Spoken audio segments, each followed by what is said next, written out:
Hello people, I'm the AnimeHERO, and I review manga so you can read it. Today we're going to take a break from the list of the most manly anime characters, and instead focus on a dramatic story by Osamu Tezuka known as Once Upon a Time, an arc featured in the US release volume 6-8 of Astro Boy.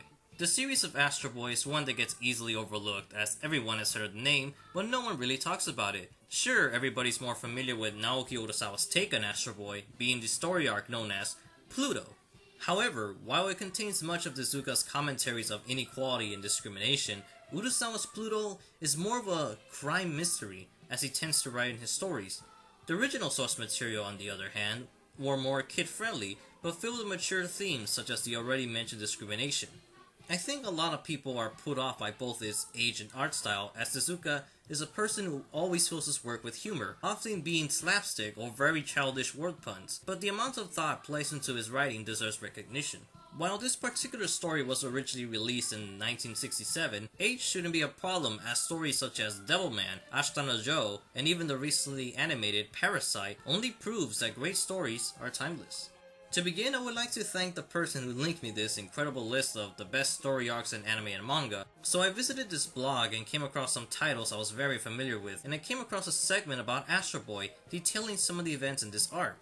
It was only recently that I decided to finally read this arc, and the payoff was worth it. It's also interesting how this specific story has now received an anime adaptation, possibly for its darker premise. Just to get you a bit familiar with the characters and story, Astro Boy is set in the futuristic year of 2003. Keep in mind, Astro Boy was originally made in 1951, so 2003 does seem very futuristic from that perspective.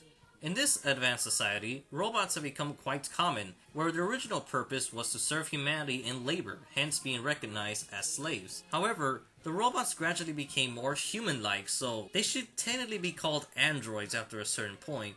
Anyways, the series eventually grants these robots their human rights, yet there's still some form of discrimination. Most of the stories featured in Astro Boy are often episodic, which usually consist of Astro saving the day from villains, ranging from alien invaders, rogue robots, or encountering humans who are racist towards machines, while searching moral ethics about coexistence and the preservation of nature. So enough about that, and onto the story of Once Upon a Time.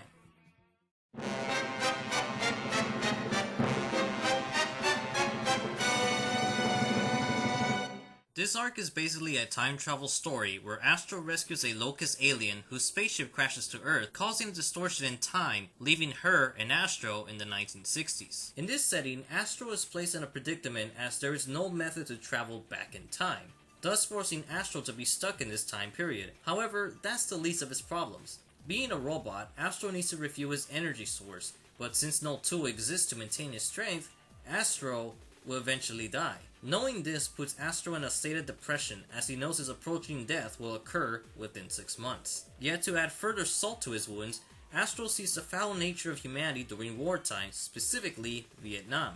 Being unable to withstand their suffering, Astro puts his life in danger, as the more energy he uses, the closer his time expires. It is in this story where Astro is viewed as a messiah-like character, as his intentions are of self-sacrifice, but this is not the full story. Other events include the origin of robots, which are being used as war machines. There's a very disturbing scene where a robot with the mentality of a 2-year-old is questioning his purpose, in which he's told that he'll act as a suicide bomber against their enemies. The child robot then begins to address himself as a living being, and doesn't want to end his life prematurely. Adding guilt to his creator, he starts to develop nightmares envisioning his creation as a 2-year-old boy, thus creating one of the many tragic elements in the story.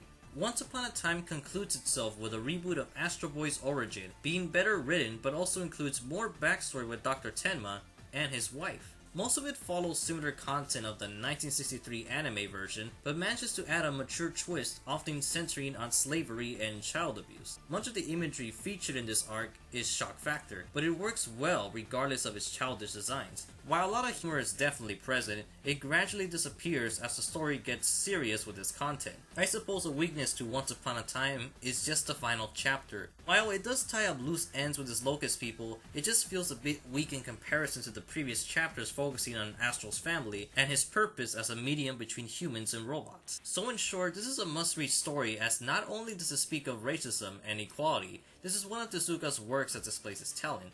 It's a tale which blends the drama and suffering of a child hero who is destined to bring peace at the cost of his life, while also expressing the origins and the populist need of such a hero. The robots are clearly a metaphor for racism, which is a topic that is still common today.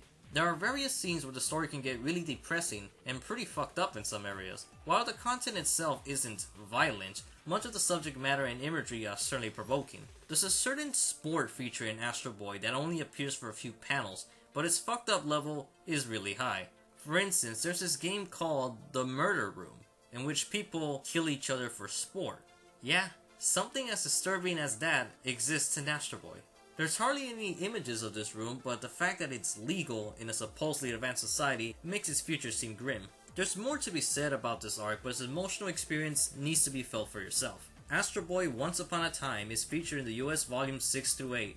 However, it's possible that these same volumes will be reprinted in omnibus format, but the release dates are unspecified. So I bid farewell and highly encourage you to read this story, but I also recommend watching the anime series Kaiba, as it does have some Tezuka influence in a very naughty manner. A review for that series is in the description. I'm the AnimeHERO and I review manga so you can read it.